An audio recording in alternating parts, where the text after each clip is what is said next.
जय गुरु जी, शुक्राना गुरु जी। उसमें कुछ डिस्टरबेंस आ रही थी तो इसी करके ये दोबारा शुरू कर रहे हैं। संगत अभी जुड़ जाए, अभी लाइव वॉचिंग आ जाए। अभी उसमें कुछ डिस्टरबेंस आ रही थी। जय गुरु जी, शुक्राना गुरु जी। गुरु जी का अनंतम शुक्राना।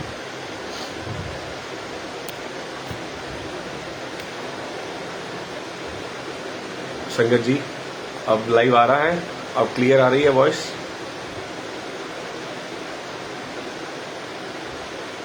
संगत जी अब क्लियर आ रही है वॉइस। कोई बताएगा प्लीज कमेंट्स करके कि वॉइस क्लियर आ रही है।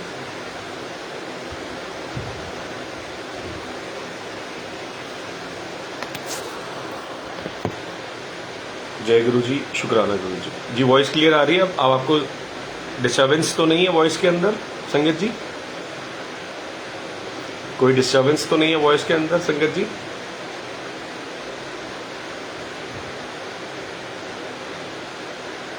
जय गुरु जी, शुक्राना गुरु जी। कोई डिस्टरबेंस तो नहीं है? एक बार प्लीज आप बता देंगे तभी आगे कंटिन्यू करते हैं। नीलम आंटी कोई डिस्टरबेंस तो नहीं आ रही? कोई डिस्टरबेंस तो नहीं आ रही? ठीक है, शुक्राना गुरु जी का अनंतम शुक्राना। आज फोर्थ पार्ट कंटिन्यू मालिक करवाएंगे। पहला पार्ट कि गुरु कौन होता है, गुरु हमारी लाइफ में किस लिए आता है। दूसरा पार्ट गुरु का हमारी लाइफ में क्या इंपॉर्टेंस है। तीसरा पार्ट लंगर प्रसाद की महिमा। आज उसी को आगे बढ़ाते हुए चौथा पार्ट मालिक का गुणगान। समंदर में से चम्मच के बूंदों के थ्रू मालिक जितना कराएगा वो आप ही कराएंगे, वो जितना कराएंगे आप ही कराएंगे। गुरु की महिमा है अमित, कहीं ना सके श्रुतिशेष। जिनकी कृपा कटाक्ष से रंकु होत नरेश। गुरु की कृपा जिन पे पड़ जाती है वो रंक से राजा बन जाते हैं। वो रंक से राजा बन जाते हैं, चाहे वो आध्यात्मिक धन से, चाहे वो संसारिक धन से। इन दोनों चीज़ों में फ़र्क होता है एक्चुअली। हमारी मांग गलत होती है। हम गुरु से जुड़ते हैं, सत्संग से जुड़ते हैं, किसी इष्ट से, देवी देवता से जुड़ते हैं, मंदिर जाते हैं, गुरुद्वारे जाते हैं अपनी छोटी छोटी मांगे लेकर, जिसको हम बिजनेस कहते हैं कि मालिक मेरा ये काम बना दे, मैं ऐसा करूँगा, मेरे को ये दे दे, मैं वैसा करूँगा, ऐसा करूँगा, वैसा करूँगा। हमारी मांग ही गलत है संगत जी, हमारी मांग ही गलत है। हम सही मांग मांगते ही नहीं है क्योंकि हमारे अंदर भूख नहीं है। भूख किस चीज़ की? भूख मालिक को पाने की भूख हमारे अंदर नहीं है, इसीलिए हम भटकते हैं। थोड़े से हमारे इकट्ठे हुए कार्मिक अकाउंट के अच्छे हमें गुरु मिला, वहाँ पे हमने थोड़े और अच्छे कर्म करे, हमें गुरु की संगत मिली। हमने थोड़े से और अच्छे कर्म करे, हमें गुरु ने सेवा प्रदान करी। उसके बाद हमने वहाँ पे और अच्छे कर्म करे, गुरु ने हमारी बाँह पकड़ ली। कहते हैं ना, एक गरीब निवाज मेरी बाँह पकड़ ले, कि गुरु जी अगर आप हमारी बाँह पकड़ लोगे तो हमारा भवसागर से पार होना निश्चित है। संगत जी आपका सत्संग बहुत इंपॉर्टेंट है, बहुत इंपॉर्टेंट है। आपकी लाइफ की प्रॉब्लम्स, परेशानियाँ, हमें जो पता ही नहीं है हमारी मालिक की इतनी महिमा है, इतनी महिमा, इतनी महिमा है। अगर उन महिमा से थोड़ा सा भी अगर आप आज ज्ञान हासिल कर लेंगे जो मालिक आपको देंगे, तो आपका भवसागर से पार होना मालिक जाने वो ऑलमोस्ट तय हो जाएगा। क्योंकि हम चलते गुरु के रास्ते पर नहीं है। गुरु के पास ज़रूर जाते हैं पर गुरु के रास्ते पर नहीं चलते। हम टीचर भी यही कहती है ना बच्चों को कि कॉपी चूमने से कुछ नहीं होगा जब तक इसको पढ़ोगे नहीं। तो गुरु के रास्ते पर अगर नहीं चलोगे तो जितने मर्जी जोर लगा लो, जितना मर्जी जोर लगा लो, कोई फ़ायदा नहीं है। जो पिछला सत्संग मालिक ने कराया था वो कराया था लंगर प्रसाद की महिमा के ऊपर। आज उसको थोड़ा सा आगे बढ़ाते हैं। कि लंगर प्रसाद अमृत है, उसको झूठा नहीं छोड़ना, किस प्रकार सेवा करनी है, कैसे करनी है। कई संगत के क्वेश्चंस थे कि किस टाइम भोग लगाना है और किस टाइम भोग उठाना है। पहले उसको क्लियर करते हैं, फिर आगे आप प्लीज़, सबसे रिक्वेस्ट है कि कॉपी पेन लेके बैठना। आज मालिक ऐसी लीलाएं शेयर करवाएंगे, ऐसी लीला शेयर करवाएंगे, इतने सिंपल तरीका, और हमारा मालिक कल्याण कर देंगे दुखों से, रोगों से। तो कॉपी पेन लेके बैठना। पहला, अगर 2 घंटे का सत्संग मालिक करवाते हैं, हम 1 घंटे का सत्संग कर लेते हैं। हम संगत जी कोई पिक्चर देखने जाते हैं ना, 2 घंटे 3 घंटे, शादी पे 4 घंटे 5 घंटे देते हैं। हम मालिक के लिए क्या 2 घंटे नहीं निकाल सकते? हम, कोई आंटी कहती है 1 घंटे के सत्संग की प्लेलिस्ट, कोई कहती है आधे घंटे तक आ गया। संगत जी, जिसने हमारा कल्याण करना है, जिसने हमारा बेड़ा पार करना है, हम 2 घंटे भी मालिक के साथ नहीं जोड़ सकते, क्योंकि अपने अंदर की भूख होती है। इसमें गलती आपकी नहीं है, ये आपकी भूख है। आपकी भूख कितनी है वो डिपेंड करता है। अब संगत जी, ऐसे संग से मालिक ने जोड़ दिया, रात को 12 बजे सत्संग शुरू कराते हैं, सुबह के 7-8 बज जाते हैं, पता ही नहीं चलता, और सारे प्रेमी बैठते हैं। अंदर की भूख होती है। तो कोशिश करा करो 2 घंटे कम से कम तो मालिक को दिया करो। 2 के 2.5 हो जाए, 3 हो जाए, 4 हो जाए, उसका कोई फर्क नहीं पड़ता, पर मालिक को कम से कम एक 2 घंटे की जो मर्यादा है वो तो रखो। अब इस 2 घंटे की मर्यादा में हमने क्या करना है? गुरु जी का चोला लगाना है। चोला नहीं मिलता, कोई बात नहीं, वो भाव के हैं। साफ नई चद्दर बिछा दो, साफ नई चद्दर बिछा दो। फूलों की भी जरूरत नहीं है, फूल मिलते हैं ठीक है, नहीं तो अपने मन के भाव के फूल गुरु के चरणों में अर्पण कर दो, उनको मत्था टेको, सजा दो। और चोला डालते हुए कोशिश ऐसे करो कि आप सही में उनको पहना रहे हो, सही में उनको पहना रहे हो। गुरु जी का एक्चुअल जो दुपट्टे का साइज होता है वो होता है 4.5 मीटर का, 2.5 मीटर शिव जी का, 2.5 मीटर पार्वती का। तो हम जो इतने छोटे छोटे चोले वो पहना देते हैं, वो भाव है, वो भी गलत नहीं है, वो भाव है। आप सोचो, अगर वाकई में अगर आप जो कपड़ा डाल सकते हो आप वही पहनाओगे ना मालिक को, उससे अच्छा ही पहनाओगे ना। तो इतने छोटे छोटे वस्त्र, भावों की बात है, जो मालिक ने सोची दी वो आपको उससे शेयर कर रहे हैं, उस बात से शेयर कर रहे हैं जो मालिक ने हमें सोची दी। 4.5 मीटर का दुपट्टा, धोती पूरे फुल साइज की, जितनी बड़ी आप पहनते हो, क्योंकि धोती होती है, गुरु जी धोती ही पहनते हैं, धोती उस हिसाब की जितनी बड़ी आप लेडीज़ लोग, जैसे पार्वती माता ने धोती पहनी है, जितनी बड़ी धोती उतनी बड़ी धोती, जितना बड़ा ऊपर का कपड़ा उतना बड़ा ऊपर का कपड़ा, वो भी कम से कम 2.5 मीटर की शर्ट होनी चाहिए, और कम से कम 1.5-2 मीटर का आपका नीचे की धोती, 2 से 2.5 मीटर कम से कम वो भी होनी चाहिए, जिसको हम पूरा चोला कहते हैं। जब आप चोला पहनाओ, इस पर बात भाव की हो रही है कि आप जब गुरु जी को चोला पहनाओ तो ये सोचो कि गुरु जी को मैं धोती डाल रहा हूँ, गुरु जी को मैं शर्ट पहना रहा हूँ, और गुरु जी डालते हैं। कई बार क्या होता है संगत जी, ऐसा हो जाता है कि गुरु जी चोला ही नहीं डालते, उठा के फेंक देते हैं। ये रियलिटी बात बता रहा हूँ आपको। मेरी आंटी हैं, वो गुरु जी को चोला की सेवा करती हैं, तो कहीं जाती हैं, कहीं जहाँ पे जल्दी होती है ना, जहाँ पे पता कि आधा घंटा रह गया, गुरु जी को अरदास करते हैं। पहले तो जब भी गुरु जी को चोला पहनाओ ना, अरदास करो, गुरु महाराज ये चोला मुझे डालना नहीं आता, ये चोला आप स्वयं ही डालोगे, मैं आपको चोला नहीं पहना सकती। वो इतने बड़े भगवान को हम चोला पहना सकते नहीं पहना। अरदास करो, पहली अरदास नम्रता में आ जाओ, अरदास करो कि मालिक मैं आपको चोला नहीं पहना सकती, ये चोला आप स्वयं पहनोगे। ठीक है जी, आपने ऐसा किया, ये आपका फर्स्ट स्टेप। मत्था टेका, गद्दी को मत्था टेका अच्छी तरह, जिस सीट पे पहनाना उसको साफ किया। कोशिश करो 2 सीटर का सोफा ना हो, नहीं तो सिंगल सीटर का सोफा हो, जिसपे मालिक, जिसपे कोशिश करो कि हम जिस पे बैठ सकते हैं, वो एक शक्ति है, वो हवा में भी है, वो स्वरूप में भी है, वो छोटे से सोफे में भी है, वो बच्चे की चेयर में भी है। अभी एक आंटी के घर पे सत्संग था, उन्होंने छोटे बच्चे की चेयर लगाई थी। अब यकीन नहीं करेंगे संगत जी, एक छोटे बच्चे का हाथ टॉवल पे था, एक छोटे बच्चे का हाथ पूरा टॉवल पे छपा हुआ था। उसकी प्रेजेंस क्या थी कि उसके भाव थे, चाहे वो छोटी चेयर पे बैठे, उन्होंने अपना आकार छोटा कर लिया। पर कोशिश ये करो कि जो हम खाते हैं, जो हम पीते हैं, जो हम पहनते हैं, वही हम अपने गुरु के लिए करें।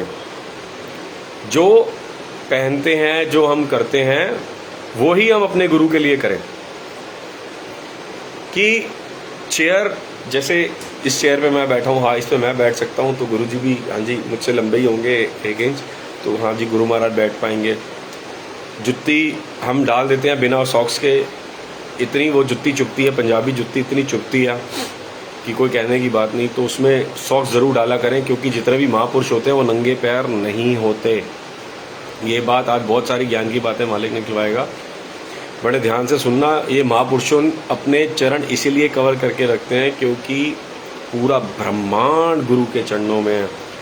भजन है ना, सारे तीर्थ धाम आपके चरणों में, हे गुरुदेव प्रणाम आपके चरणों में।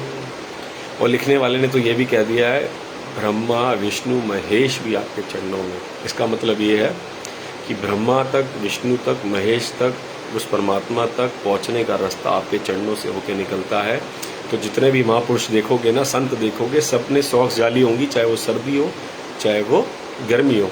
बड़े मंदिर के चोले देखोगे ना, जिसमें गुरु जी के सॉक्स चरण नज़र आते हैं, सब में सॉक्स होंगे, सब में सॉक्स होंगे।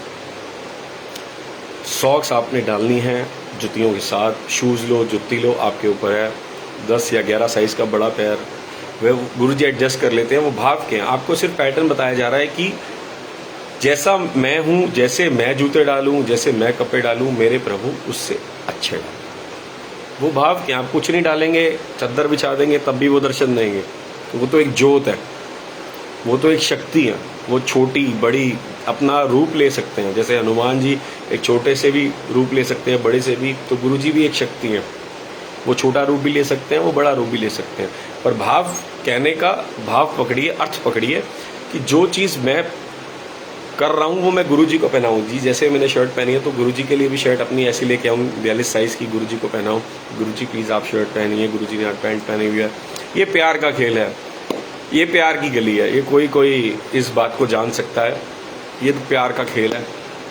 फॉर्मेलिटी और प्यार में बहुत फ़र्क होता है। तो फॉर्मेलिटी में तो आप जो मर्जी पहना दो, बाकी ये प्यार का खेल है ये प्यार का खेल है। तो उसी जैसे फिर आगे चलते हैं, उससे आगे बढ़ते हैं कि गुरु जी के हमने चरण रखे, गुरु जी का दरबार सजाया, फिर हमने जल प्रसाद, क्योंकि आपने गुरु जी को रेडी कर दिया। गुरु जी आ गए, गुरु जी को आपने एक वस्त्र पहनाया, गुरु जी आ गए, आपने जल प्रसाद रख देना है। वो बैंड की प्रथा है। आपने कई बार देखते हैं ना कि चोला डालते ही गुरु जी के दर्शन हो जाते हैं, क्योंकि वो मालिक वहाँ पे प्रेजेंट है, आप उनको भाव से चोला डाल रहे हो। संगत जी आप यकीन नहीं करेंगे, एक आंटी है, दिव्या आंटी, महिंद्रा पार्क में रहती है। अब देखना सत्संग में सत्संग निकलेंगे, उनसे एक त्रुटि हो गई थी। जहांगीरपुरी के अंदर निशा आंटी के घर एक सत्संग था, तो उनसे ना उन्होंने लंगर प्रसाद को आधा झूठा छोड़ के डस्टबिन में डाल दिया। और उन्होंने कहा कौन देख रहा है, हम तो खाते नहीं हैं, हम तो किसी गुरु को मानते नहीं हैं। संगत जी हमें नहीं पता कि हमारे आने वाला वक्त कैसा है, हमें नहीं पता। हम कहते हैं आज हम लंगर प्रसाद नहीं करेंगे, हमें इसकी महिमा का पता ही नहीं है। क्यों? क्योंकि अभी इस टाइम हम सही चल रहे हैं, इस टाइम मेरी बॉडी सही है, इस टाइम आपकी बॉडी सही है। आपको पता है कि कल आपको हार्ट अटैक, ट्यूमर या कोई ऐसी बीमारी आनी है, या आपको ऐसा कोई रोग लग जाना है, या आपके साथ कोई दुर्घटना घट जानी है, या पैसे का लॉस हो जाना है। आप नहीं जानते, आपका गुरु जानता है। आप ये सोचो कि अभी आप तन से रोगी नहीं हो, आप मन से तो रोगी हो गए। मन से तो 110% हर इंसान रोगी है, हर इंसान रोगी है। तो सारे रोगों की दवाई है लंगर प्रसाद, और उन्होंने लंगर प्रसाद को झूठा छोड़ दिया। अब आने वाला वक्त तो मालिक जानता था। संगत जी, जिस अंकल की 1 लाख रुपए सैलरी थी, 1 साल के अंदर किराए के मकान पे आ गए। बच्चे को दूध पिलाने के पैसे भी नहीं थे, बच्चे को दूध पिलाने के पैसे भी नहीं थे। छोटे छोटे उनके बच्चे, एक लड़का एक लड़कियाँ, बड़े नाक रगड़े, गुरुजी हमसे गलती हो गई, हमसे गलती हो गई। इसका मतलब क्या है? इसका मतलब ये है कि हमें आने वाला टाइम नहीं पता। हम जो लंगर प्रसाद को झूठा छोड़ के जाते हैं ना, या घर पे जाके खा लेंगे, हमें पता है सबको घर पे जाके ये मिठाई है, फिर भी हम घर पे लेके जाते हैं ज़बरदस्ती। कोई बीमार है तो उसके लिए ले जाओ। लंगर कभी भी मांग के नहीं लेना, नहीं लेना, नहीं लेना। कभी भी लंगर प्रसाद मांग के नहीं लेना, वहीं पे खा के जाना है। आपके बच्चे भी ब्लेस, सब कुछ ब्लेस। जब मालिक ने कह दिया, आज का टॉपिक क्या है कि गुरु की लीला पे जो उसने कथनी कर दिया उस पर चलना है। तो गुरु ने कह दिया कि लंगर प्रसाद नहीं करना, घर पे जाके यहीं पे करना है तो यहीं पे करना, चाहे 1 घंटा लगे चाहे आधा घंटा लगे। संगत जी उनको 2 साल लगे, वो नाक रगड़ते रहे। आज उनके हस्बैंड की अच्छी जॉब भी लगा दी, सैलरी भी लगा दी, सब कुछ कर दिया। वो पक्के गुरुजी वाले हो गए। हर हफ्ते, हर 2 हफ्ते में गुरुजी उनके घर सत्संग कराते हैं। कहने का भाव पकड़ना, हमें अपना आने वाला वक्त नहीं पता। अगर हम इस टाइम करोड़पति हैं, हमारा शरीर ठीक है, पर हमें आने वाला वक्त नहीं पता। अगर शरद पवार जी पूरी चाय प्रसाद पी लेते तो आज उनका आधा फेस टेढ़ा है, वो पूरा सीधा होता। पूरा फेस टेढ़ा था, आधा ठीक हो गया। चाय पत्ती आई, उन्होंने चाय छोड़ दी। अब प्रसाद छोड़ दिया तो वो अमृत है। और गुरु जी ने फरमाया कि जितना पिएगा उतना ठीक होएगा।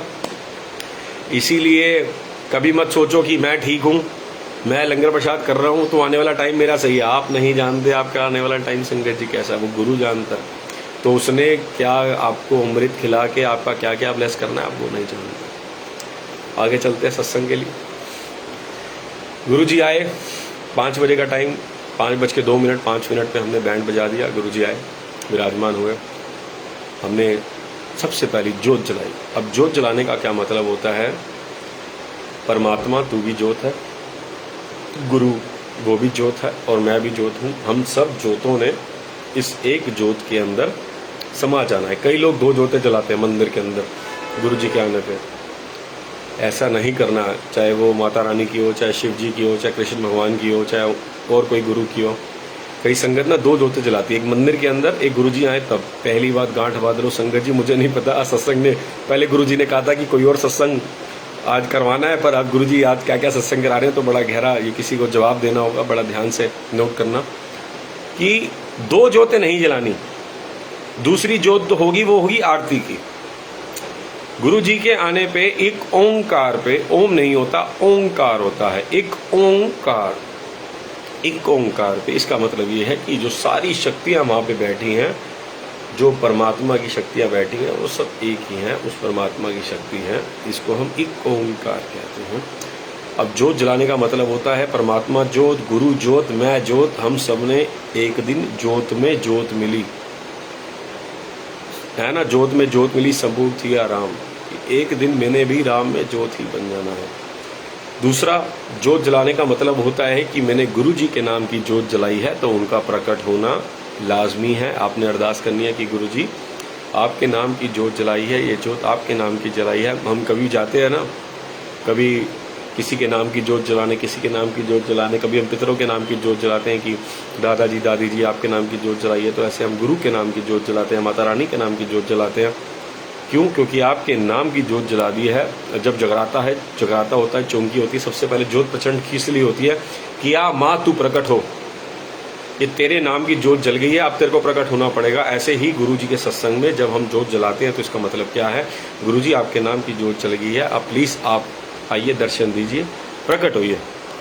अब इससे आगे चलते हैं, इससे आगे का जो लेसन मालिक पढ़ा रहे हैं वो ये है कि आपने जल प्रसाद रखा हुआ है, आपने कोशिश करिए आपका जितना लंगर प्रसाद है वो पहले से रेडी करके रखें, क्योंकि टाइम होता है, टाइम का स्केड्यूल है संगत जी। आपको पता है कि मेरे घर पे आज गुरुजी ने आना है, सत्संग है, संगत ने आना है, आप चाय प्रसाद अपना 4:30 बजे चढ़ा दीजिए ताकि पूरे 5 बजे हम गुरुजी को चाय प्रसाद भोग लें। अब कितनी देर भोग लगाना है और कैसे लगाना है, आपने चाय प्रसाद की थाली तैयार करी, उसमें जो भी आपका दिल करे, जो भी मालिक ने रखवाना है, समोसा प्रसाद, बिस्किट प्रसाद, मटर मट्टी प्रसाद, जो भी स्नैक्स प्रसाद, आपने गुरुजी की अच्छी सी थाली तैयार करी, उसमें टिश्यू पेपर रखना है। सारी बातें आज नोट करना, उसमें टिश्यू पेपर रखना है, ठीक है।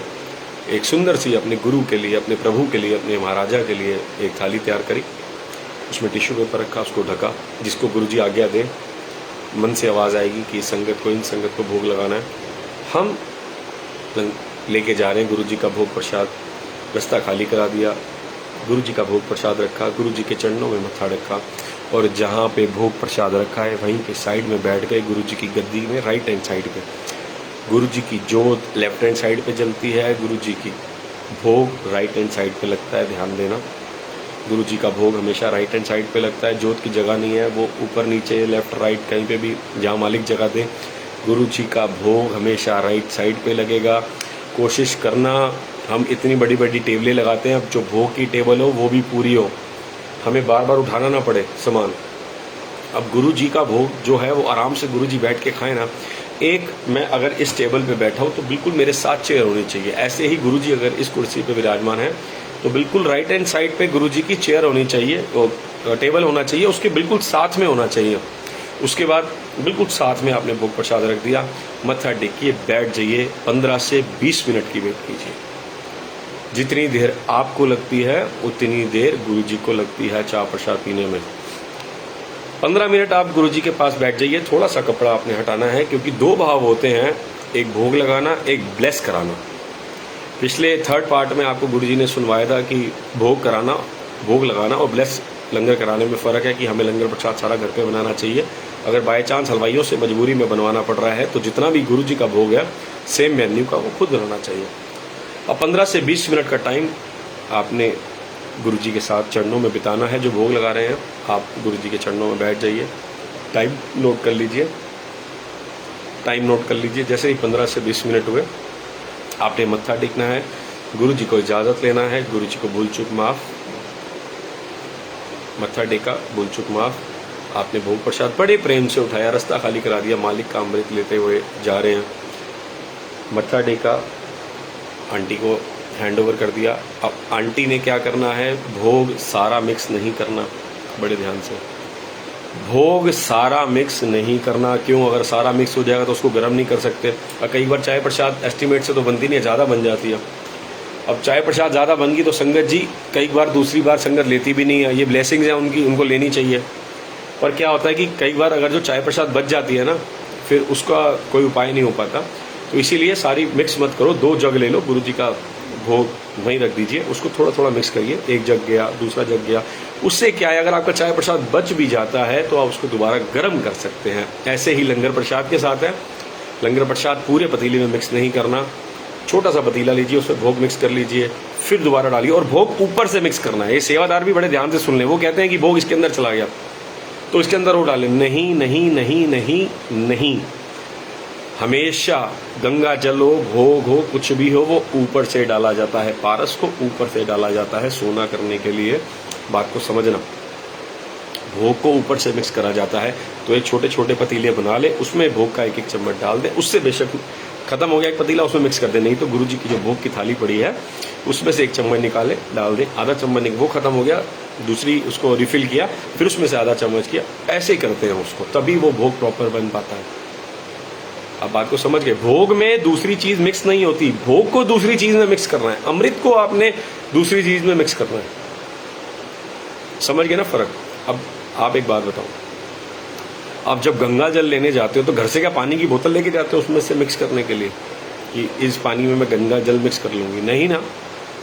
आपने क्या करना है, आपने गंगा जल लिया, घर आए, एक दूसरी बोतल में गंगा जल बना दिया तो वो गंगा जल की बोतल बन गई। ना कि आप उसको रिफिल कर रहे हो, वो तो पानी बन जाएगा। इसी प्रकार अमृत है, गुरु जी का भोग प्रसाद है। अगर भोग प्रसाद को आप वैसे मिक्स करोगे तो ऐसा नहीं होगा। आपको बड़े ध्यान से इस बात को चलना है, बड़ा ध्यान से लेके चलना है कि ना लंगर प्रसाद को दोबारा गर्म करना है और उसको वेस्ट नहीं करना है। इसलिए थोड़ा थोड़ा मिक्स करें। बहुत बेअदबी होती है लंगर प्रसाद की। मालिक का अमृत है, बड़ा बच के चला करो संगत जी, ठीक है? 15 से 20 मिनट का समय। चलो जी, अब आगे का सत्संग चल रहा है। 5:20 पे मालिक ने भोग लगा दिया, आपने चाय प्रसाद उठाया, सबको वितरण कर दिया। अब बजते हैं 6 बजे जाएगा संगत जी कड़ा प्रसाद का भोग। कड़ा प्रसाद का भोग घर पे जाए, घर पे ही बनता है। किसी हलवाई वलवाई से मत बनवाया करो, घर पे ही कड़ा प्रसाद का भोग बनवाओ, जिसको हम देव का प्रसाद कहते हैं। 6 बजे कड़ा प्रसाद का भोग जाएगा। 2 संगत, 3 संगत, 4 संगत, जिसको आपको लगे, मालिक जिसको भेजना है ब्लेस कराने के लिए, कड़ा प्रसाद का भोग भेजा। राइट हैंड साइड पे रख दिया, मत्था टेका, बैठ गए। 15 से 20 मिनट वेट की। 6:15 बजे आपने 6:20 पे कड़ा प्रसाद का, आप कोशिश करिए 15 मिनट का स्लॉट रखिए। 6:15 बजे आपने कड़ा प्रसाद का मत्था टेक के भोग उठा लिया। अब आती है लंगर प्रसाद की बारी और एक टिश्यू पेपर की बारी आने वाली है। जो टिश्यू पेपर आपने गुरु जी के पास रखा था भोग के थाल में, उसको कैसे यूज करना, ये अभी बड़े ध्यान से सुनना, लिख लेना। ये बातें बड़ी आज गौर करने वाली मालिक बता रहा है, बड़ी गौर करने वाली बातें हैं, इनको लिख लेना। वो जो टिश्यू पेपर जो उस पर आया था ना, उसका भी बताएंगे, तो अभी लंगर का भी टिश्यू पेपर की बारी आ जाए। अब लंगर प्रसाद का आपने 4 परांठे गुरु जी के लिए घर पे भोग के लिए बना दिए, 4 परांठे भोग के लिए बनाए, एक दाल। हमेशा एक सूखी सब्जी और गीली सब्जी और चटनी की होती है। आज उसका रीज़न है, आज संगत जी सुनना, जो हार्ड सब्जी बनाते हैं मालिक, जितनी भी हमारी लाइफ की परेशानी है, जो हार्ड हो चुकी है, जो कुटिल हो चुकी है, जो जटिल हो चुकी है, उनका अंत करने के लिए, उनको ब्लेस करके उनका अंत करने के लिए, जो सॉफ्ट सब्जी, स्मूथ सब्जी बनाते हैं, दाल प्रसाद, मटर पनीर प्रसाद, राजमा प्रसाद, वो हमारी लाइफ के फ्लो को स्मूथ करने के लिए, हमारी लाइफ का फ्लो स्मूथ हो जाए। जो चटनी घोटी जाती है, वो चटनी इसलिए घोटी जाती है, जो तेरे जितने पाप कर्म है उसका लेखा जोखा अब तेरे मालिक के हाथ में है। तो जो तेरे को प्याज के साथ दिया जाएगा, और प्याज सलाद में जरूर रखा करो संगत जी, जरूर रखा करो। गुरु जी के साथ हरी मिर्च, गुरु जी हरी मिर्च शौक से खाते हैं, हरी मिर्च और प्याज जरूर रखा करो। उसके साथ सलाद आप जो मर्जी रखो, प्याज, बिना प्याज के लंगर भी नहीं बनाना। एक अंकल के हम घर पे गए, अभी पश्चिम बिहार में उनकी बेटी की शादी थी, तो पता लग जाता है कि बिना प्याज के बनाए कैसे बनाए। तो अंकल जैसी हलवाई के पास गए, मैंने अंकल जी आपने ये बिना प्याज लहसन के क्यों बनाया आपने आज? कहते हैं अंकल वो ना 1-2 ब्रह्मा कुमारी वाले हैं, वो ना प्याज लहसन नहीं खाते, तो उनके लिए हमने ये सारा लंगर हमने ऐसे कर दिया।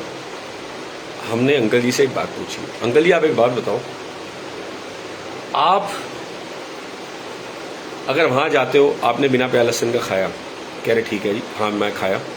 मैंने कहा अगर आप उनको ये बोलोगे कि मैं प्याज लहसन खाता हूं और मैं बिना प्याज लहसन के ये लंगर नहीं खाऊंगा, तो क्या आपके लिए प्याज लहसन डालेंगे? कह रहे बिल्कुल नहीं डालेंगे, बिल्कुल भी नहीं डालेंगे, वो उनकी गुरु की मर्यादा, वो क्यों तोड़ेंगे? तो मैंने कहा आप बताओ, आपने अपने गुरु की मर्यादा क्यों तोड़ी?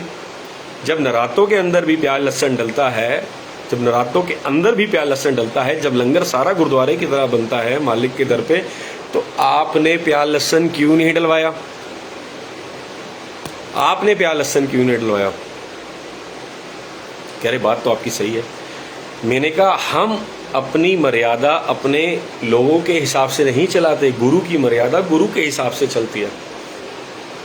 हमारे गुरु का कथन है कि प्याज लहसन डलना है लंगर में, तो डलना है। प्याज अगर भोग के लिए जाएगा, सलाद प्रसाद में जाएगा तो जाएगा। हमने किसी के लिए कोई रिश्तेदार खाए ना खाए, हमारा लेना देना नहीं है। ब्लेस करना उस मालिक का काम है, हमने उसका ठेका नहीं ले रखा। तो भोग लगाने में और ब्लेस कराने में संगत जी बहुत जमीन आसमान का फर्क है। ये सारी भाव की बात है। भक्ति सुख का मूल है, भक्ति सुख की खान, जाके हृदय भक्ति बसे पाए पद निर्वाण। ये भक्ति होती है, ये प्रेमा भाव भक्ति होती है। भक्ति के भी बहुत सारे आगे मालिक आपको कभी सुनाएंगे। ये प्रेमा भक्ति है, प्रेमा भक्ति। प्रेमा भक्ति वो होती है जो मेरे गुरु ने कह दिया मैंने करना ही करना है। अब ये होलिका के व्रत रख के बैठे हुए थे, कई संगत होलिका के व्रत रख के बैठी हुई थी और सत्संग पे आई और उन्होंने लंगर प्रसाद नहीं खाया। संगत जी आप एक बात बताओ, आप जिस गुरु के पास आए हो, अपना कल्याण कराने आए हो, उसकी सारी ब्लेसिंग ही लंगर प्रसाद के ऊपर है। अगर आप व्रत रख के लंगर प्रसाद नहीं करोगे तो आपने अपमान किसका किया? पहला लंगर प्रसाद का, दूसरी आपने गुरु की कथनी नहीं मानी, तो गुरु के वचनों का निरादर किया, तो आपका कल्याण कैसे होगा? आप क्यों आए हो? एक तो आप पहली पाप करके आए हो, दूसरा पाप आप वो कर रहे हो कि आप लंगर प्रसाद नहीं कर रहे। तो ये पाप के भागी मत बनो। लंगर प्रसाद अमृत, जिससे कैंसर ठीक हो रहे हैं, ट्यूमर ठीक हो रहे हैं, दुनिया ठीक हो रही है, उस अमृत को आप नहीं खा रहे व्रत के पीछे। गुरु नानक देव जी का जन्म पता है आपको क्यों हुआ था? इसके पीछे बहुत बड़ा महत्व है। ये देखो, त्रेता युग में राम जी आए, द्वापर युग में कृष्ण जी आए, उसके बाद जब ये मिड का युग चल रहा था ना, उसके बाद गुरु नानक देव जी आए। इसका एक बहुत बड़ा रीज़न है गुरु नानक देव जी का आने का, सुनना बड़े ध्यान से। गुरु नानक देव जी इसलिए धरती पे आए थे, धरती के ऊपर हिंदू धर्म में इतनी इतनी इतनी इतनी गलत कर्मकांड होने लग गए थे, झूठी आस्थाएं फैलने लग गई थी, तो गुरु नानक का जन्म हुआ इस धरती पे। उस परमात्मा ने ज्योत, जो गुरु नानक देव जी की ज्योत में जन्म लिया, अवतार लिया। क्यों? क्योंकि उन पाखंडों को खत्म करना चाहते थे, इन पाखंडों को खत्म करना चाहते थे, एकादशी के, पूर्णमासी के व्रत, इन व्रतों को खत्म करना चाहते थे। भूखे से कभी भी भगवान नहीं मिलता। भूख, कबीर जी ने तो खुद कह दिया, भूखे पेट भक्ति ना होई। और ये माला पकड़ ले अपनी, राम को कहा अपनी माला पकड़ ले, भूखे पेट मुझसे भक्ति नहीं होती। गुरुद्वारे में भी पहले कहते हैं, पहले पंगत फिर संगत। अगर आपका पेट खाली है ना तो आपका उसमें ध्यान जा ही नहीं सकता। आप जिस दिन नराते रखते हो उस दिन आपका ध्यान माता रानी में होता है। उस दिन तो ये होता है कि मैं आलू खा लूँ, 10 तरीके के तो हम स्नैक्स बना लेते हैं, फ्रूट चाट खा लेते हैं, फिर कहते हैं हमारा व्रत है। व्रत किस बात का? व्रत होता है मन से। व्रत का मतलब होता है कि मैंने अपने गंदे कर्मों का व्रत करना है, अपने नीच कर्मों का व्रत करना है। इसको व्रत कहते हैं। व्रत कहते हैं अपने पाखंड को छोड़ के साइड भगाना, उनका व्रत करो। गालियों का व्रत करो, नॉन वेज का व्रत करो, किसी को धोखा देने का जो करते हो वो व्रत करो। उन चीजों से व्रत करो तो मालिक मिलेगा। ऐसे व्रतों से मालिक नहीं मिलने वाला। व्रतों से मालिक मिलता तो जितने व्रत रख के बैठे हो वो सारे आज साधु संत बन गए होते। शिवरात्रि पे हम व्रत रखते हैं। आपकी मम्मी पापा की शादी है और आप व्रत रख के बैठ जाओ भर भर के खाओगे, भर भर के। मेरे बैंकेट हॉल बुक कराया मैंने, तो पार्टी है आज तो मैं खाऊंगी, मेरे बाप की शादी है। और मेरे बाप की शादी है शिवरात्रि, आज हमारे भोलेनाथ की शादी है, पार्वती माता की शादी है। और तो व्रत रख के क्या मिलेगा? कुछ नहीं मिलना। व्रत करो अपने बुरे कर्मों से, अपने बुरे कर्मों से व्रत रखो। जब अपने बुरे कर्मों का व्रत करोगे ना, बुरे कर्मों का व्रत, परमात्मा प्रकट हो जाएगा, गुरु प्रकट हो जाएगा। आज तो मालिक सत्संग में सत्संग करा रहे हैं, बहुत बेस्ट सत्संग। शुक्राना गुरु जी का कि सत्संग मालिक ने कुछ और दिखाया था। आज सत्संग में मालिक सत्संग करा रहे हैं। तो बुरे कर्मों का व्रत करना, ये होलिका का आज के बाद ये व्रत बंद कर दो। जितने भी ये गुरु वाले हैं ना, या तो व्रतों को मान लो या गुरु को मान लो। वाणी में लिखा है, अगर 36 कसम बनाओगे ना, बड़ा ध्यान से सुनना। देखो, मैं जेंट्स हूँ, ठीक है, कई जेंट्स सुन भी रहे होंगे, पर अब ध्यान रखना, हम जितने भी जेंट्स हैं ना, हम सब आत्माएं हैं। जो लेडीज हैं वो भी आत्माएं हैं। तो जितने भी हम जेंट्स या लेडीज हैं ना, ये हम सारी पत्नियां हैं अपने गुरु की। सारी पत्नियां हैं। कृष्ण भगवान की सब सखियां होती है ना, उसमें जेंट्स भी होता है, लेडीज भी होता है। तो मैं, मेरे बच्चे, मेरे पिताजी, मेरे मास्टर, मेरे फूफड़, जितने भी अंकल हैं, ये सारे हम उस खसम, उसके खसम, वो खसम हमारा खसम कौन? हमारे गुरु महाराज। तो हमारा ये खसम है, खसम एक होना चाहिए। अब मेरा खसम एक है, व्रत रखूं मैं दूसरों के लिए मानती मैं गुरु जी को हूं, व्रत रखती हूं मैं पूर्णमासी के, इसके उसके, आज ये आ गया, आज वो आ गया, मेरे खानदानी व्रत है, आज मेरा ये व्रत है, वो व्रत है। संगत जी, जब हॉस्पिटल में होगे, जब परेशान होगे ना, तो वो याद नहीं आएंगे, गुरु याद आएगा। काम भी गुरु ने करना है, ध्यान रखना। वो व्रत काम नहीं आने के। व्रत इसीलिए होते हैं कि हमें अपने आप को पवित्र रखना है, हमें अपने आप को स्वच्छ रखना है, हमने अपने विचार निर्मल रखने हैं, उसका व्रत करना है हमने। ये होता है व्रत। अब गुरु जी से किससे पूछा था ना, किसी ने गुरुजी से ये सवाल किया कि गुरुजी मोक्ष मिलेगा? गुरुजी ने कहा, वचन है, लिख लो वचन गुरुजी के, कि जे चंगे कर्म करो ते ता। तो हमें बुरे कर्मों के व्रत रखने हैं कि हमने बुरे कर्म आज के बाद नहीं करने। बुरे कर्म क्या होते हैं हम सब जानते हैं, उसको एक्सप्लेन करने की जरूरत ही नहीं है। नॉन वेज खाना, झूठ बोलना, शराब पीना, किसी की निंदा करना, चुगली करना, ये सब बुरे कर्म है और इंतहाई बुरे कर्म है। तो बुरे कर्मों का व्रत करो, करना है तो बुरे कर्मों का व्रत करो। अब आगे चल रहे थे मालिक के भोग प्रसाद। मालिक का भोग प्रसाद जाएगा संगत जी, जैसे 5 से 7 का सत्संग है, तो 6:45 बजे मालिक का भोग, 15 से 20 मिनट, जितनी देर आपको लगती है, जितनी देर आपको लगती है उतनी देर ही गुरु जी को लगती है खाने में। आप ये सोचो, जो मुझे अच्छा लगता है वो मेरे गुरु जी को खिलाना है, जो मुझे अच्छा लगता है मेरे गुरु जी को पहनाना है। जो मर्जी आप लंगर प्रसाद रखो, एक सूखी सब्जी, एक गीली सब्जी, चाहे आपने कैंबा प्रसाद का भोग लगाना है, चाहे आपने चॉकलेट प्रसाद का भोग लगाना है, वो आपके भावों के, वो आपके भावों के, वो आप जो मर्जी रखो, उसकी कोई मनाही नहीं, वो आपके भाव है। पर 20 मिनट पहले आपने गुरु जी का भोग भेज दिया, मत्था टेका, लंगर प्रसाद रखा, मत्था टेका, थोड़ा सा कपड़ा उठाया कि मालिक प्लीज़ आप भोग लगाओ, गुरु जी के चरणों में बैठ गए, अब भोग कब उठाना है? मंत्र जाप के बाद। जी हाँ, कई संगत मंत्र जाप से पहले उठा लेती है। नहीं, कतई नहीं। अपनी अपनी सोच है, मालिक ने गलत उनको नहीं कह सकते, क्योंकि मालिक ने उनको सोच बख्शी हुई है। मंत्र जाप बैठो, वाइब्रेशंस लो, मालिक की पूरी ब्लेसिंग्स लो, कल्याण करवा के मत्था टेक के फिर आज्ञा लेके गुरु जी की भोग की थाली उठाओ, किचन में लेके जाओ और आके आपको पता है कि मिक्स कैसे करना है, कैसे नहीं करना है।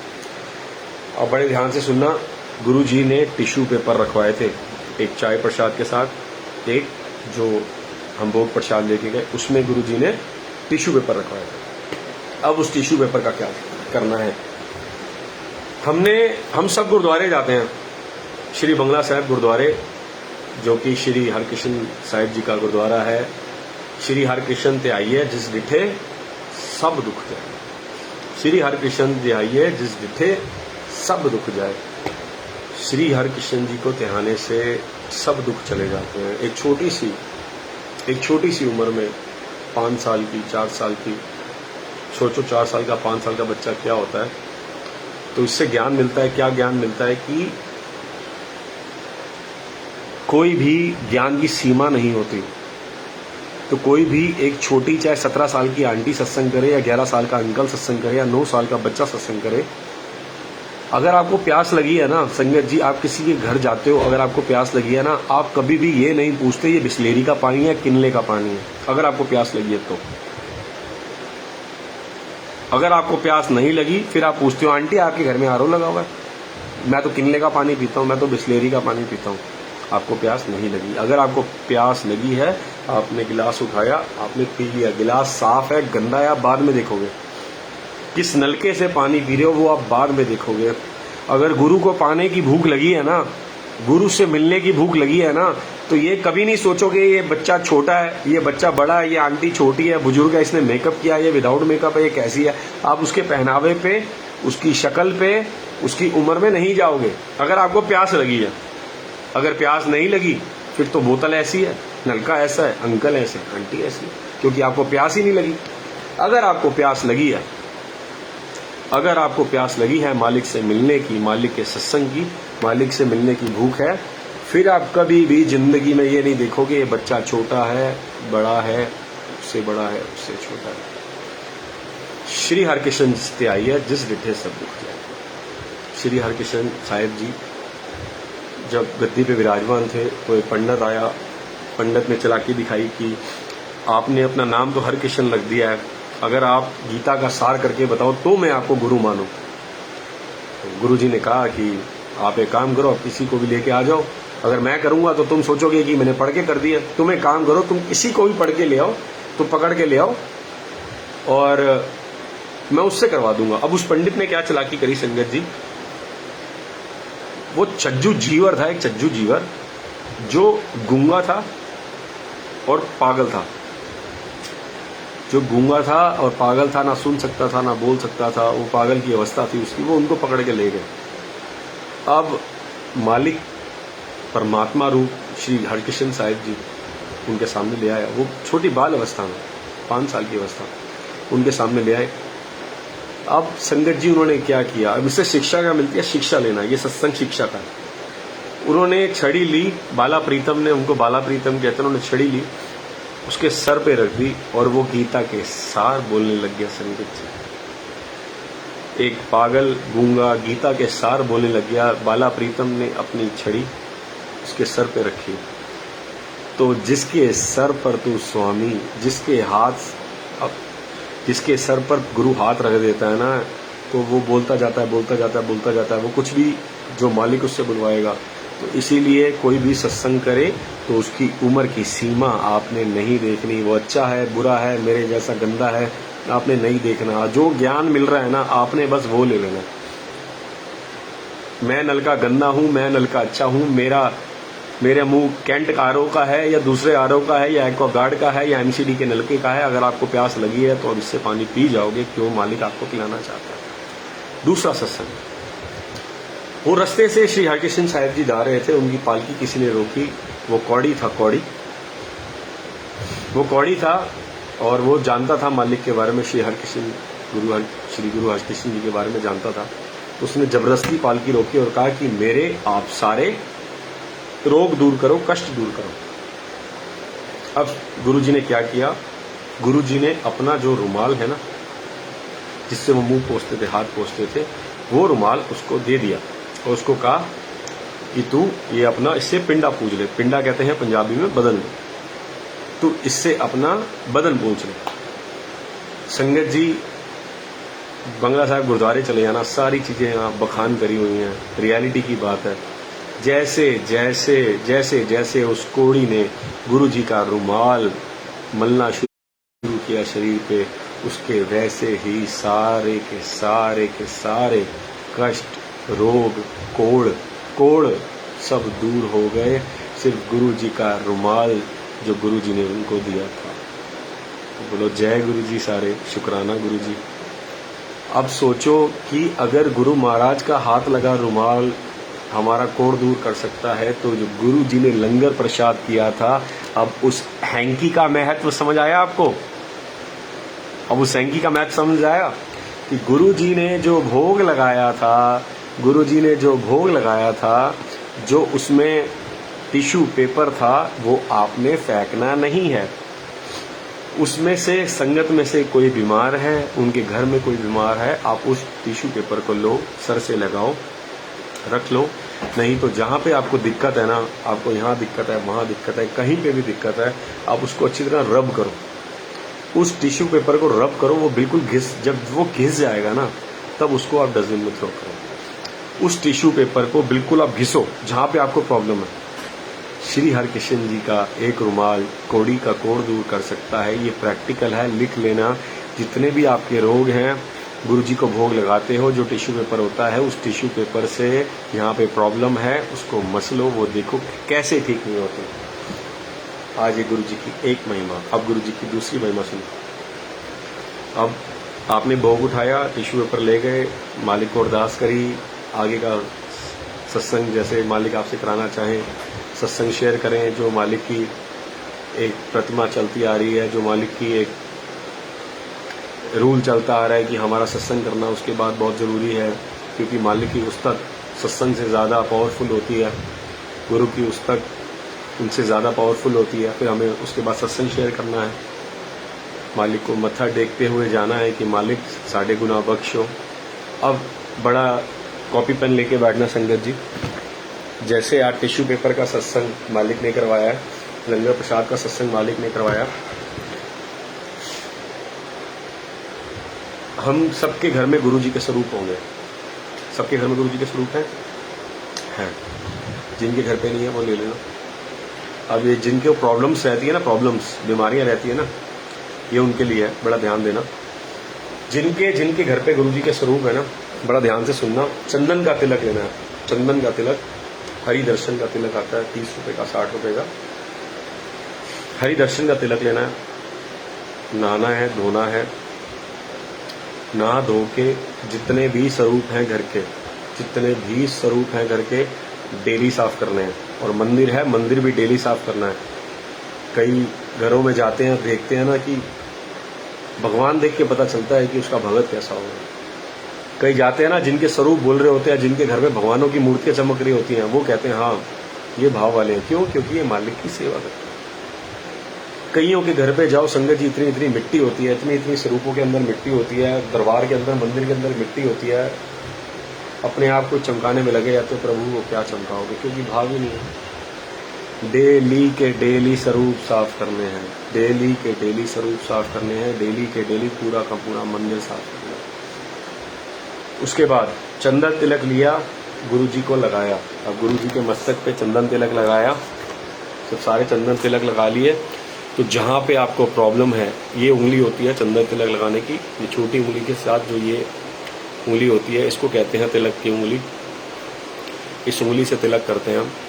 जो मिडिल फिंगर के साथ वाली फिंगर होती है राइट हैंड साइड की, तिलक लिया, गुरु जी को लगाया। जहाँ पे प्रॉब्लम है वो रिटर्न वहाँ पे लगा दिया। जैसे आपके समझ लीजिए कि हाथ में दर्द है, तो गुरु जी के आपने तिलक लगाया, सर पे तिलक लगाया या आप चरणों में तिलक लगाओ। गुरु जी के मस्तक पे, जहाँ पे आज्ञा चक्र होता है, जहाँ पे हमारी आत्मा रहती है, गुरु जी के आज्ञा चक्र पे, गुरु जी के सेंटर पे हमने आईब्रोज के बीच में तिलक लगाया, उसके बाद उस तिलक को जहाँ पे प्रॉब्लम है वहाँ पे लगा लिया। अब रेगुलर करके देखो, रेगुलर करके देखो, आपकी जो भी प्रॉब्लम है जड़ से ख़त्म हो जाएगी। ये स्टेप नंबर 1 है। जितनी भी प्रॉब्लम्स हैं आपकी, इतने सत्संग है संगत जी, इतने सत्संग है चंदन तिलक के, आपको आगे शेयर कराएंगे। और जो ठीक होंगे ना चंदन तिलक से, वो भी प्लीज़ अपना सत्संग शेयर ज़रूर करना, अपना सत्संग ज़रूर शेयर करना चंदन तिलक का, तो ताकि आगे भी जो संगत है ना उनको भी पता लग सके कि ये चंदन तिलक की महिमा क्या है। इतनी सारी गुरु की महिमा है, देखो हमें इसके बारे में पता ही नहीं है, इतनी सारी गुरु की महिमा है। चंदन तिलक की इतनी महिमा है। आप गुरु जी को चंदन तिलक करो, रिटर्न अपने जहाँ पे दिक्कत है, चाहे पैर पे लगाओ, चाहे पेट पे लगाओ, चाहे हिप पे लगाओ, जहाँ पे आपकी प्रॉब्लम है, क्योंकि प्रॉब्लम है आपने लगा दिया, उसके बाद जहाँ प्रॉब्लम है उसको वहाँ लगाओ, ठीक है। नहीं है तो गुरु जी के चरणों में 2-3 बार लगाओ, आप 2-3 बार लगाओ उस जगह पे। एक बार मस्तक पे लगा दिया, बाकी पूरा दिन आप मैं तो चरणों पे कोई प्रॉब्लम होती है गुरु जी के चरणों में लगा के वहाँ लगाता हूँ, गुरु जी ठीक करो, गुरु जी ठीक करो, गुरु जी करते हैं। कईयों के सैकड़ों सत्संग है गुरु जी, सत्संग जी सैकड़ों सत्संग है। पहला ये। दूसरा ये है कड़ा प्रसाद। आप गुरु जी को घर पे कड़ा प्रसाद का भोग लगाइए। गुरु जी को आपने घर पे कड़ा प्रसाद का भोग लगाना है। अब उसको आपने खाना नहीं है, आपने उसको प्लास्टिक के बैग में बंद कर लेना और जहाँ पे दिक्कत है उससे सिकाई करनी है उसकी। जैसे आपके कंधे में दर्द है, जैसे आपके पेट में दर्द है, आपके पैर में दर्द है, पट में दर्द है, सर में दर्द है, आपने कड़ा प्रसाद को गुरु जी को घर पे भोग लगाया, देग प्रसाद भोग लगाया। देग प्रसाद के बाद गुरु जी को अरदास करनी है, गुरु जी मेरे रोग काटो। उस कड़ा प्रसाद से आपने जहाँ दर्द है पॉलीथीन में रैप करके उसकी सिकाई करनी है, ठीक है। उसके बाद उस कड़ा प्रसाद को आपने सब में बांट देना है, खा लेना। ये हुआ दूसरा। अब तीसरा, जिनको रात को सोने में डर लगता है ना, जिनको रात को सोने में डर लगता है, या जो अपनी स्पीडी रिकवरी चाहते हैं, जैसे रात को जो परेशान होते हैं, बेचैन होते हैं, छोटा स्वरूप गुरु जी का अपने सराणे के नीचे रख के सोया करो। और कोई व्यायाम नहीं है। हम कहते हैं ना अपने बेडरूम में स्वरूप लगाए ना लगाए, संगत जी आप यकीन करेंगे, मेरा बेडरूम है, ये देखिए स्वरूप गुरु जी के, आपको चारों तरफ स्वरूप ही स्वरूप दिखेंगे। आप एक बात बताओ संगत जी, गुरु क्या खाली स्वरूप में बसता है? जहां पे हम गुरु, तो सीसीटीवी कैमरा ऐसा है जो हर जगह लगा हुआ है। जहां आप पाप कर रहे हो वहां पे भी आपको गुरु देख रहा है, जहां पुण्य कर रहे हो वहां पे भी आपको गुरु देख रहा है। बात को समझे? जहां आप पाप कर रहे हो वहां पे भी आपको गुरु देख रहा है, जहां पे आप पुण्य कर रहे हो वहां पे भी आपको गुरु देख रहा है। तो गुरु जी को देखने से ये प्यार की बात होती है, गुरु जी को देखने से प्यार, उमंग, उत्साह पैदा होता है, जिससे हमें स्ट्रेंथ मिलती है। अब आपने छोटा स्वरूप रात को रिकवरी के लिए सराणे के नीचे रख के सोना है। उसके बाद आता है जल प्रसाद। जल प्रसाद क्या करना है? गिलास लेना है, गुरु जी के स्वरूप के आगे रखना है। आप कोशिश करो मंदिर में या एक भोग की जगह, एक भोग गुरु जी का भोग का स्थान बना लो, चाहे वो मंदिर में हो चाहे किचन में हो। गुरु जी के मंदिर का आप भोग का स्थान बनाइए। गुरु जी को जो भी खाते हैं आप भोग लगाइए, पवित्र खाना खाइए खुद भी, और गुरु जी को पवित्र खाना खिलाइए। इस शरीर को शमशान घाट मत बनाइए, ये शमशान घाट के लिए नहीं बना शरीर। आप कहते हैं गुरु जी ने तो नॉनवेज के मना नहीं किया। अरे मेरे बाबा जी, मना नहीं किया तो खाने के लिए कब खाए? आप एक बात बताओ, कितनी बार मैसेज आता है जैसे नॉनवेज नहीं खाओगे ता चंगे रहोगे। गुरु जी ये फरमाते थे कि मेरे कहने से तू छोड़ेगा थोड़ी, पर जब तू जुड़ जाएगा तो अपने आप छोड़ेगा। संगत जी, जब मैं गुरु जी ने अपने हिसाब से जोड़ा तब तो मेरी रोटी बन गई, मैंने रोटी खानी शुरू करी और मैंने नॉनवेज भी खाना शुरू कर दिया। और गुरु जी ने ऐसी मत बख्शी, अब तो चाहे चढ़े सिंहासन, मिले है सारंग पानी, राम कबीरा एक बहे हैं, कोई न सके पहचानी। इसका मतलब है, ये वाणी में लिखा है, श्री गुरु ग्रंथ साहिब जी में लिखा हुआ है कि अगर आपको अपनी अवस्था में ऊंचा बढ़ना है ना, तो आपको ये जितने भी गंदे कर्म है ना, ये हटाने पड़ेंगे, तभी जाके राम आपके अंदर प्रवेश करेगा, राम के गुण आपके अंदर प्रवेश करेंगे। अगर राम के गुण आपके अंदर प्रवेश करेंगे तभी कबीर और राम पहचानने क्यों नहीं जाते? क्योंकि कबीर के गुण साले राम जी वाले आ गए।